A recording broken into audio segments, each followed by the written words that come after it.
تو کل جب بڑھاپا آ جائے گا، بڑھاپا بھی حقیقی معنوں میں ایک بیماری ہے، بڑھاپا بیماری ہے کہ انسان مجبور ہو جاتا ہے، چاہتے ہوئے بھی انسان کچھ نہیں کر پاتا۔ تو میرے دوستو، اللہ نے ایک مقصد کے لیے بنایا ہے، اگر ہم آج مقصد پورا نہیں کریں گے، آج ہر بندہ یہ کہتا تو ہے کہ میں اللہ کی بارگاہ کے اندر جھکتا ہوں، میں اللہ کا خالص بندہ ہوں، میں اللہ کے احکامات پر عمل کرتا ہوں، اللہ کے احکامات کے مطابق زندگی گزار رہا ہوں، جبکہ حقیقی معنوں میں معاملہ اس کے برعکس ہے۔ حضرت بہلول دنا کے متعلق آتا ہے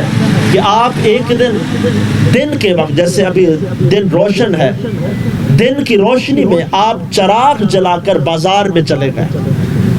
لوگوں نے پوچھا بہلول تمہیں کیا ہو گیا ہے؟ دن کا وقت ہے، روشنی کی ضرورت نہیں ہے، اللہ کا یہ بنایا ہوا دن منور ہے، آپ دن میں بھی چراغ لے کر پھر رہے ہیں۔ کہا میں چراغ جلا کر انسانوں کو ڈھونڈ رہا ہوں، مجھے کوئی انسان نظر نہیں آ رہا۔ وہی حضرت بہلول دنا بازار میں پھر رہے تھے، کسی نے پوچھا اے بہلول کیا کر رہے ہو؟ کہا بندوں اور رب کے درمیان صلح کرا رہا ہوں۔ کہا پھر معاملہ کہاں تک پہنچا؟ بہلول نے کہا کہ یار پوچھنے والے، سوال کرنے والے، معاملہ ابھی کوئی صحیح نہیں بن رہا، رب تو مان رہا ہے، یہ لوگ نہیں مان رہے۔ پھر کچھ وقت گزرا،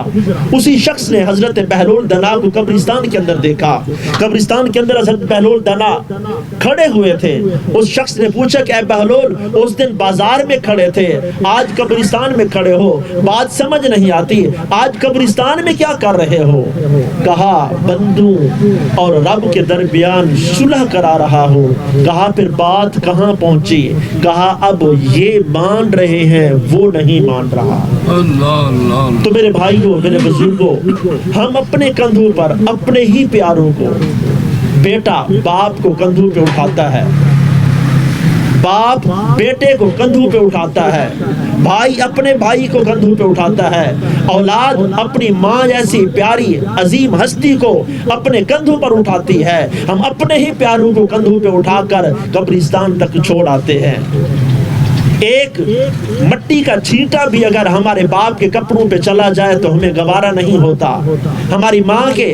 جسم پر ایک مٹی کا قطرہ چلا جائے، ہم اسے ہاتھ سے بڑے پیار سے نرمی کے ساتھ اسے جھاڑتے ہیں، صاف کرتے ہیں۔ پھر ایک وہی انسان ہوتا ہے، ایک وقت آتا ہے اپنے ہی باپ کو، اپنی ہی ماں کو، اپنے ہی لخت جگر کو قبرستان کے اندر جب لے کر جاتے ہیں، من مٹی کے نیچے اسے اپنے ہاتھوں سے دفن کرتے ہیں، بلکہ ایک مٹھی مٹی کی بھر کر قبر پر ڈالنا ہم اس کو سعادت سمجھتے ہیں،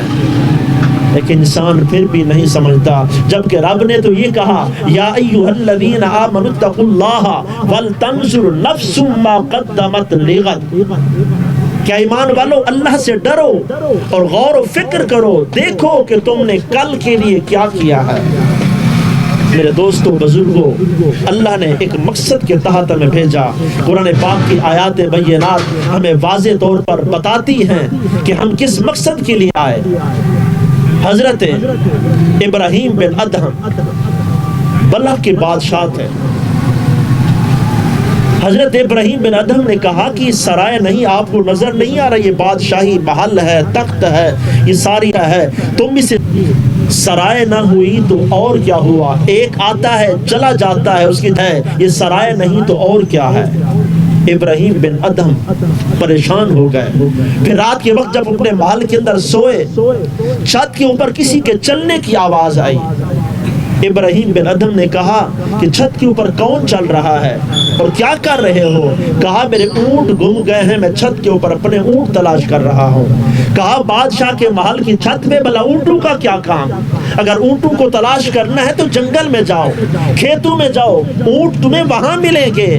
اس آنے والے نے آواز دی اے ابراہیم بن ادہم، اگر تم رب کو پانا چاہتے ہو تو رب بھی نرم و نازک بستروں پر نہیں ملے گا، بلکہ اٹھو اور رات کے اندھیروں میں رب کی بارگاہ کے اندر کھڑے ہو کر اس کی رضا کو تلاش کرو، تمہیں اس کی رضا مل جائے گی۔ پھر ایک وقت آیا، وہی ابراہیم بن ادہم اللہ کی بارگاہ کے اندر عرض کرتے ہیں اے اللہ اپنی صفات میں سے مجھے ایک صفت عطا فرما دے۔ ابراہیم بن ادہم نے جب اللہ کی بارگاہ کے اندر عرض کی، اللہ نے فرمایا کہ میں قہار بھی ہوں، میں خالق بھی ہوں، میں مالک بھی ہوں، میں رازق بھی ہوں، میں غفور بھی ہوں، میں رحیم بھی ہوں، میں رؤوف بھی ہوں۔ اے ابراہیم تمہیں کون سی صفت چاہیے؟ تم صفت جس صفت کے متقاضی ہو تم اس پر پورا نہیں اتر سکو گے، میں تمہیں بتاتا ہوں تم ایک ایسی صفت حاصل کر لو جو ہے تو میری صفت، لیکن میں اس کے اوپر میں عمل نہیں کرتا، وہ صفت میرے اوپر جچتی نہیں ہے، کیونکہ میں خالق ہوں، میں رازق ہوں، میں لائق مسجود ہوں، میں ساجد نہیں ہوں، میں سجدہ کرنے والا نہیں ہوں، میں عابد نہیں ہوں، عبادت کرنے والا نہیں ہوں۔ اے ابراہیم بن ادہم میری صفت مسجود ہے، میری صفت معبود ہے، میں یہ چاہتا ہوں کہ جو عبدیت کی صفت ہے اس کا لبادہ تو اوڑھ دے، جب تو میرا بندہ بن جائے گا پھر تجھے میرا قرب حاصل ہو جائے گا۔ عائشہ صدیقہ رضی اللہ تعالی عنہ فرماتی ہیں کہ ایک رات نبی کریم صلی اللہ علیہ وسلم میرے ہاں تشریف لائے، سردیوں کی راتیں تھیں۔ حضور عائشہ اگر تو مجھے اجازت دے تو میں اپنے رب کو راضی کر لوں۔ حضور کے لفظوں پہ غور کیجئے گا، اگر تو مجھے اجازت دے تو میں اپنے رب کو راضی کر لوں۔ امام الانبیاء بھی ہوں، افضل الانبیاء بھی ہوں، تمام نبیوں کے سردار بھی ہوں، تمام نبیوں سے افضل بھی ہوں، وہ یہ کہہ رہے ہوں کہ اگر اجازت ہو تو میں رب کو راضی کر دوں۔ کیا رب ان پر راضی نہیں تھا؟ رب تو یہ فرماتا ہے کہ یا ایھا المزمل، تو کہیں فرماتا ہے یا ایھا المدثر، تو کہیں فرماتا ہے طٰہٰ، کہیں فرماتا ہے یاسین، کہیں فرماتا ہے والضحیٰ کے چہرے والے، کہیں فرماتا ہے الم نشرح کے سینے والے۔ رب راضی نہیں۔ حضرت موسیٰ کلیم اللہ رب سے کلام کے لیے اگر خواہش ہو تو کوہ طور پر جائیں، اور رسول اللہ صلی اللہ علیہ وسلم اپنے گھر کے اندر ہو، مسجد میں ہوں قرآن مسجد میں آ رہا ہے، حضور پہاڑوں پہ ہوں قرآن پہاڑوں پہ آ رہا ہے، حضور غاروں کے اندر ہوں قرآن غاروں میں آ رہا ہے، حضور عائشہ صدیقہ رضی اللہ تعالی عنہا کے ساتھ بستر میں ہوں قرآن وہاں آ رہا ہے۔ تو رب اپنے محبوب پر راضی نہیں تھا، رب راضی تھا۔ راضی ہونے کے باوجود حضور فرما رہے ہیں کہ عائشہ اجازت ہو تو میں رب کو راضی کر لوں۔ نبی کریم صلی اللہ علیہ وسلم عائشہ صدیقہ فرماتی ہے اس دن کھڑے ہوئے، قیام کیا، آپ کے پاؤں مبارک متورم ہو گئے، سوج گئے، اور آپ اس قدر رو رہے تھے کہ آپ کی داڑھی مبارک جو تھی آنسو سے تر ہو گئی۔ میں نے عرض کیا یا رسول اللہ، اللہ نے آپ کو عرش پر اپنے دیدار کے لیے بلایا، 70,000 فرشتوں کی جماعت کے ساتھ بلایا، جنت کو سجایا، عرش کو سجایا گیا، اللہ نے آپ کو تمام نبیوں کا امام بنایا، اللہ نے آپ کو عزتیں، عظمتیں، رفعتیں عطا کی، پھر اس قدر رونا کس وجہ سے؟ نبی کریم صلی اللہ علیہ وسلم نے فرمایا افلا اکون عبدا شکورا، عائشہ کیا میں اس رب کا شکر گزار بندہ نہ بنوں؟ تو میرے دوستو اللہ کے نبی بھی فرما رہے ہیں کہ میں اس کا بندہ نہ بنوں، ہم اس کے بندے ہو کر بھی اس کی بندگی نہیں کرتے۔ قیامت کے دن نبی پاک صلی اللہ علیہ وسلم کے پاس جب حمد کا جھنڈا ہوگا، تمام نبی، تمام امتی، تمام نبیوں کی امتیں آدم علیہ السلام سے لے کر حضرت عیسیٰ علیہ السلام تک جب انبیاء کرام کے پاس جائیں گی، تمام نبی یہی کہیں گے کہ آج کے دن ہم کچھ نہیں کر سکتے۔ امام بخاری نے صحیح بخاری کے اندر لکھا کہ اس دن تمام نبی، تمام نبیوں کی امتیں جب حضور کے پاس آئیں گی، حضور یہ نہیں فرمائیں گے کہ آج کے دن میں کچھ نہیں کر سکتا، بلکہ حضور اس دن یہ فرمائیں گے کہ اے لوگو تم اب تک کہاں رہے ہو، پہلے میرے پاس کیوں نہیں آئے؟ کیا تمہیں یہ نہیں پتا تھا کہ یہ کام آج کے دن میرے علاوہ کوئی کر ہی نہیں سکتا؟ تو میرے دوستو رب تو دور کی بات ہے، رب کی بارگاہ کے اندر تو پتہ نہیں ہم کس وقت کھڑے ہوں گے۔ اگر حضور نے اس دن پوچھ لیا کہ اے میرے امتی، میں نے تیرے لیے سجدے کیے تھے، میں نے تیرے لیے پتھر کھائے تھے، میں نے تیرے لیے مشکلات اٹھائی تھی، میں نے تیرے لیے دعائیں کی تھی، تو میرے دوستو بتائیں اس دن ہم حضور کو کیا منہ دکھائیں گے؟ ہم والدین کی خدمت نہیں کرتے، بڑوں کی ہم عزت نہیں کرتے، رشتوں کو ہم جوڑتے نہیں ہیں، اس دن نبی پاک صلی اللہ علیہ وسلم نے پوچھ لیا کہ تمہیں حکم دیا گیا تھا رشتوں کو جوڑنے کا، تم رشتے توڑتے تھے، تمہیں حکم دیا گیا تھا ہمسائے کے حق پہچاننے کا، تم تو ہمسایوں کے حق کھا جاتے تھے، تم تو بہنوں کے حق کھا جاتے تھے، بہن حق مانگ بھی لیتی تو رشتے ناطے توڑ دیتے تھے، تو آج تم کس منہ سے مجھے کہہ رہے ہو کہ میں یا رسول اللہ آپ کا امتی ہوں؟ حق تو یہ تھا کہ تم باپ کی خدمت کرتے۔ نبی پاک صلی اللہ علیہ وسلم کا زمانہ تھا،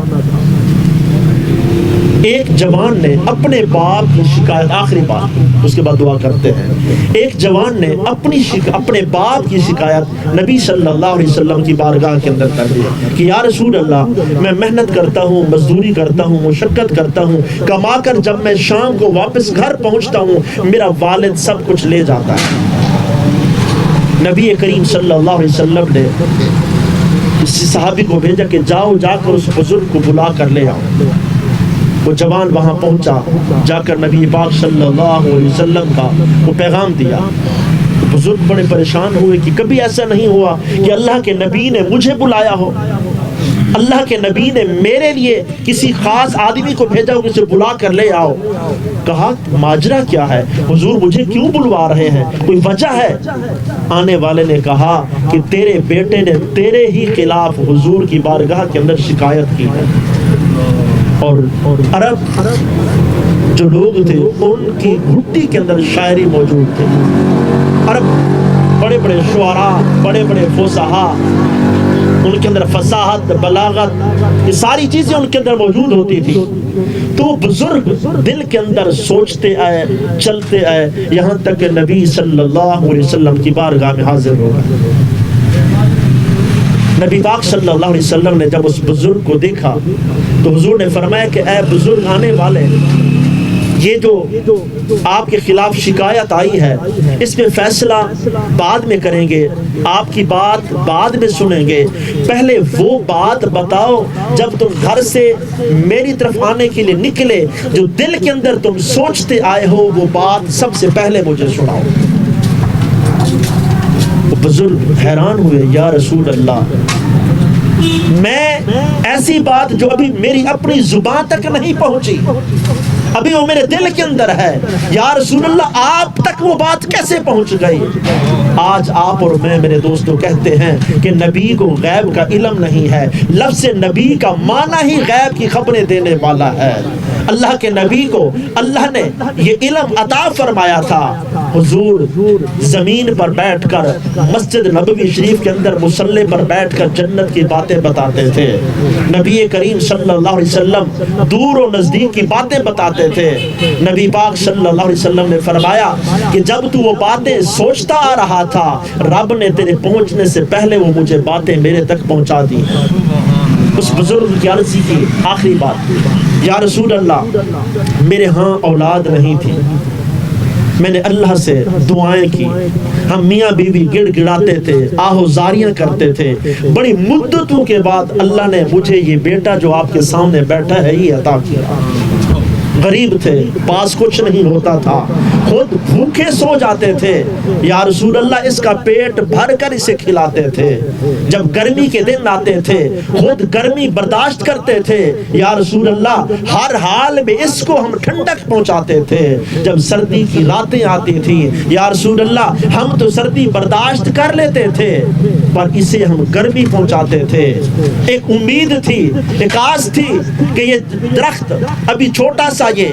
کومپل ہے، ابھی یہ چھوٹا سا پودا ہے، یہ بڑا ہوگا، یہ پھلے گا، پھولے گا، ابھی ہم جوان ہیں، یہ بچہ ہے، ہم بوڑھے ہو جائیں گے، یہ جوان ہو جائے گا، یہ تناور درخت بن جائے گا۔ اس تناور درخت کے نیچے بیٹھ کر ہم اپنے بڑھاپے کی زندگی گزاریں گے، پھل پک جائے گا، ہم بڑھاپے کی جو زندگی ہوگی اس سایہ دار درخت کے نیچے بیٹھ کر اسی پکے ہوئے درخت کا پھل کھائیں گے، اپنا بڑھاپا گزاریں گے۔ یا رسول اللہ وہ وقت، وہ بہاریں پھر ہم نے اپنی آنکھوں سے دیکھی، وہ وقت بھی آ گیا کہ ہم بوڑھے ہو گئے، یہ جوان ہو گیا، ہم پھر اس کے چہرے کی طرف دیکھتے تھے یہ کب آئے گا، ہمارے لیے کچھ نہ کچھ لے کر آئے گا۔ یا رسول اللہ اس نے تو یہ بھی نہ کیا کہ ہمیں غلام ہی سمجھ لیتا۔ آج ایک آقا اپنے غلام کو 2 وقت کا کھانا دیتا ہے، ایک آقا اپنے غلام کو پہننے کے لیے لباس دیتا ہے، ایک آقا اپنے غلام کو رہنے کے لیے گھر دیتا ہے۔ یا رسول اللہ، وہ وقت بھی پھر ہم نے دیکھا جب یہ جوان ہوا، اس نے تو ہمیں غلام بھی نہ سمجھا۔ نبی پاک صلی اللہ علیہ وسلم نے جب اس بوڑھے بزرگ کی ان باتوں کو سنا تو نبی پاک صلی اللہ علیہ وسلم نے چہرہ انور، سر انور کو جھکایا ہوا تھا۔ حضور نے جب ان کی اس جوان کی بوڑھے کی باتوں کو سنا، آپ نے چہرہ انور کو اوپر اٹھایا، آپ کی داڑھی مبارک آنسوؤں سے تر تھے۔ نبی کریم صلی اللہ علیہ وسلم نے 3 بار فرمایا، اس جوان کو مخاطب کر کے فرمایا، اے جوان، تو اور تیرا سب کچھ تیرے باپ کا ہے، تو اور تیرا سب کچھ تیرے باپ کا ہے، تو اور تیرا سب کچھ تیرے باپ کا ہے۔ تو میرے دوستو، یہ والدین، یہ ماں، یہ باپ، نبی پاک صلی اللہ علیہ وسلم نے فرمایا کہ بڑا بھائی باپ کی مانند ہوتا ہے، چچا بھی باپ کی مانند ہوتا ہے، باپ کی جگہ پہ ہوتا ہے، بڑا بھائی بھی باپ کی جگہ پہ ہوتا ہے۔ یہ مقدس رشتے ہیں، یہ عظیم رشتے ہیں۔ رب یہ نصیب والوں کو رشتے دیتا ہے۔ تو جب یہ رشتے اس دنیا سے پردہ کرتے ہیں، جب آنکھیں بند ہوتی ہیں، پھر ہم قدر کرتے ہیں، پھر ہم روتے ہیں۔ جب اللہ نے وقت دیا ہے، اس وقت حق تو یہ ہے کہ ہمیں رشتوں کو پہچاننا چاہیے، ان کا جو مقام اور مرتبہ ہے، ان کی زندگی کے اندر ہی انہیں وہ مقام اور مرتبہ انہیں دینا چاہیے۔ جب ہم ایسا کریں گے، یقین مانیے ہماری زندگی میں بھی بہاریں ہوں گے، اور آخرت کے اندر بھی اللہ پھر کامیابیوں کی راہوں پر ہمیں گامزن فرمائے گا۔ اللہ سے دعا ہے اللہ تعالی ہمارے محترم جناب سید رحمت علی شاہ صاحب مرحوم و مغفور کے اللہ مغفور کر رہا ہے، اللہ ان کے درجات کو بلند فرمائے۔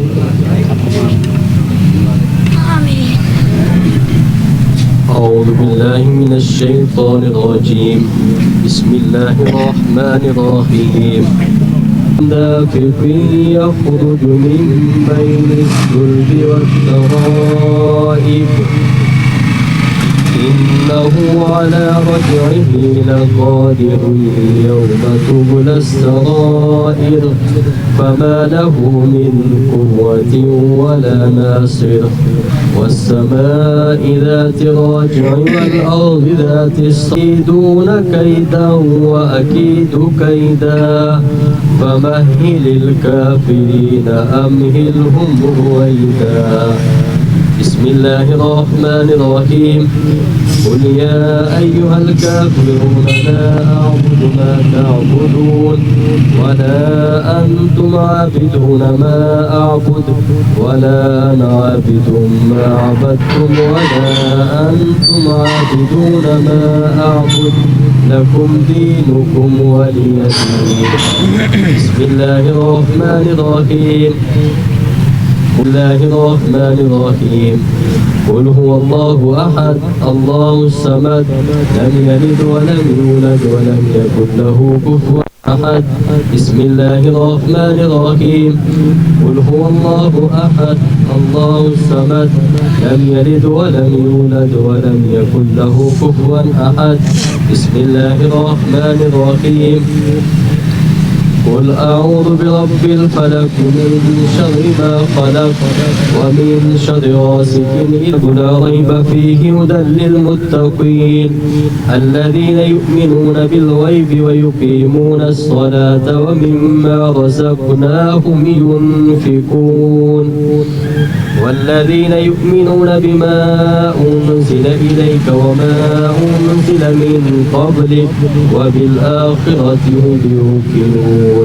یا حی یا قیوم اللہم اجرنی من النار۔ سورہ واقعہ، سورہ محمد، سورہ قاف، آیت الکرسی، سورہ کوثر، سورہ اخلاص، درود پاک۔ میرے مولا قدوس یہ تمام اذکار بے شمار مرتبہ کیے گئے اپنی بارگاہ کے اندر قبول فرما۔ میرے مولا قدوس یہاں پر تیرے بندے تیری رضا کی خاطر یہاں جمع ہوئے بیٹھے، ذکر اذکار کیا، ختم پاک پڑھا، تبرک اہتمام کیا گیا، میرے مولا سب عمل کو اپنی بارگاہ کے اندر قبول فرما، بہترین ثواب عطا فرما، رسول اللہ صلی اللہ علیہ وسلم کی بارگاہ کے اندر ہدیتاً تحفتاً عقیدتاً نذرانتاً بنا کر پیش کرتے ہیں، قبول فرما۔ رسول کریم صلی اللہ علیہ وسلم کے توسل سے آپ کی تمام ازواج مطہرات، اہل بیت اطہار، صحابہ کرام، تابعین، تبع تابعین، مؤمنین مؤمنات، مسلمین مسلمات، حاضر اعزاء و اقرباء اس دنیا سے چلے گئے، میرے مولا ان سب کی روحوں کو بخشتے ہیں، قبول فرما، سب کی بخشش فرما، سب کے دراجات کو بلند فرما۔ بالخصوص من جملہ عمل کا ثواب محترم جناب سید رحمت علی شاہ صاحب مرحوم و مغفور کی روح پر فتور کو بخشتے ہیں، قبول فرما، مرحوم کے دراجات کو بلند فرما، میرے مولا جوار رحمت میں جگہ عطا فرما، اپنے بندے کے ساتھ اپنے خاص کرم فضل اور رحمت والا معاملہ فرما، میرے مولا قبر کو نور علی نور فرما، حد نگاہ تک بغاق فرما، جنتی باغوں میرے مولا نیکیوں کو قبول فرما کر بخشش کا نجات کا ذریعہ فرما، خطاؤں کو معاف فرما، درگزر والا مہربانی والا معاملہ فرما، میرے مولا قدوس اپنا خاص کرم فرما، جتنے احباب یہاں جمع ہوئے چل کر آئے سب کو قدم قدم پر اجر عظیم عطا فرما، میرے مولا قدوس محترم جناب چودھری رحمت علی صاحب کے صاحبزادوں نے یہ اہتمام کیا، اپنی بارگاہ کے اندر قبول فرما، میرے مولا انہیں صحت والی عزت والی سلامتی والی زندگی عطا فرما، رزق حلال کے اندر برکتیں عطا فرما، حلال رزق مزید آسان ذرائع پیدا فرما، میرے مولا قدوس ہم سب کو صحت والی ایمان والی سلامتی والی زندگی نصیب فرما، میرے مولا ہمیں موت کو یاد رکھنے کی توفیق عطا فرما، قبر کی تیاری اور آخرت کی ہم سب کو فکر کی توفیق عطا فرما، اللہم انک عفو کریم تحب العفو فاعف عنا یا غفور، صلی اللہ تعالی علی حبیبہ محمد وعلی